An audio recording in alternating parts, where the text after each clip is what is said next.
Ah.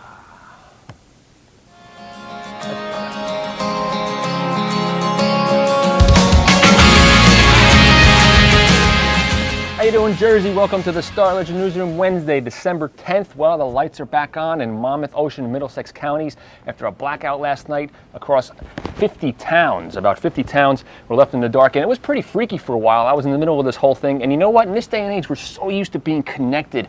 And last night we had nothing. We had no internet, had no phone, no TV, and the cell phone, the BlackBerry, was not working whatsoever. I'm not sure if everybody was running to their cell phones at once, but I couldn't get a call out. Radio wasn't mentioning it for about the first 45 minutes.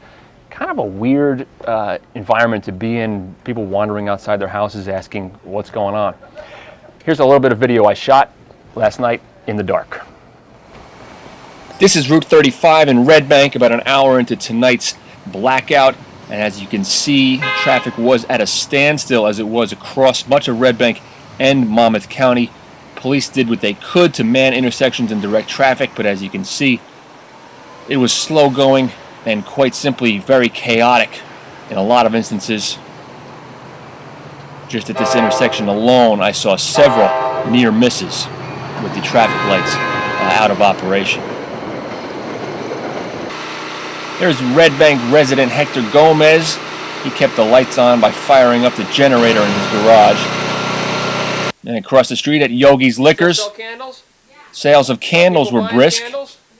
This is the proprietor, Mike, tough to hear behind the bulletproof glass partition here. But he did say sales were brisk. And as a good citizen, he was not jacking up the price of candles in this emergency.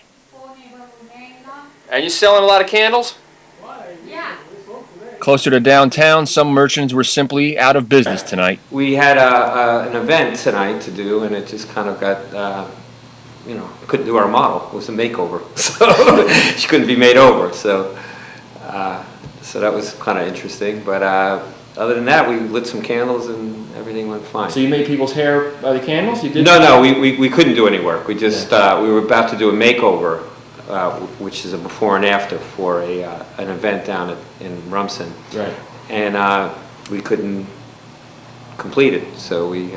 Was she left half made over? No, she left just with her hair wet. All right, everything back up and running. Hopefully she can get her makeover finished today. You know, there's a saying in journalism, dog bites man, not a story. Man bites dog, that's a story. And how about this? Cat bites Santa Claus.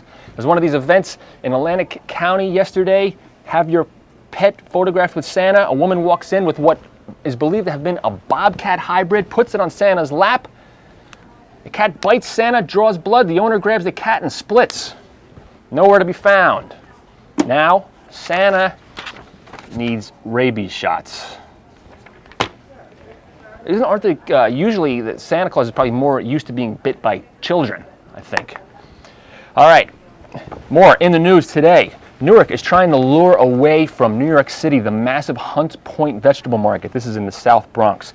Now, according to the New York Daily News, the city is offering land to build a new market and probably a package of economic incentives to get the market to move. Now, this is going to be really interesting. Newark has practically nothing to lose here, can give the market probably anything it wants, but do you think New York City Mayor Michael Bloomberg is going to let the market move to Jersey in the middle of a recession?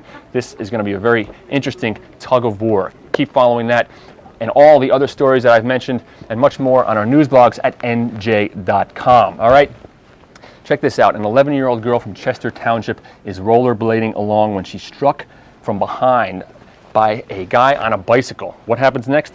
You guessed it, a lawsuit, of course, but check this out. It was the guy on the bike suing the little girl and her family.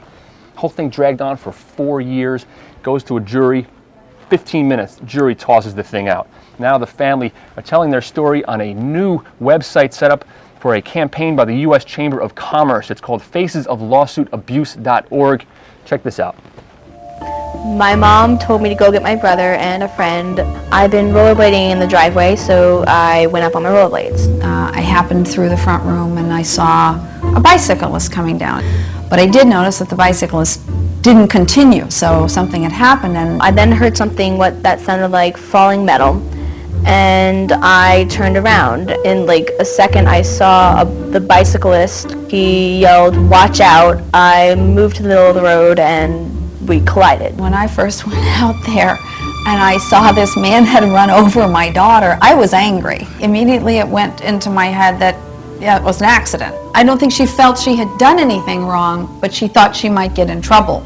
When we received the initial letter, we were flabbergasted. We couldn't believe that somebody would do this, a neighbor would do this to an 11-year-old child.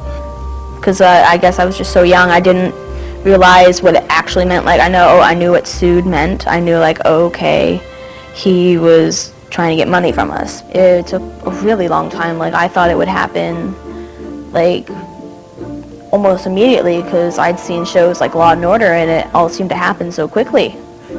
Now, in fairness here, the Star-Ledger did get some comments from the guy who sued. His name is Andrew DeLugi, and he tells us that his attorney convinced him to sue. He said the girl, quote, drifted into the street.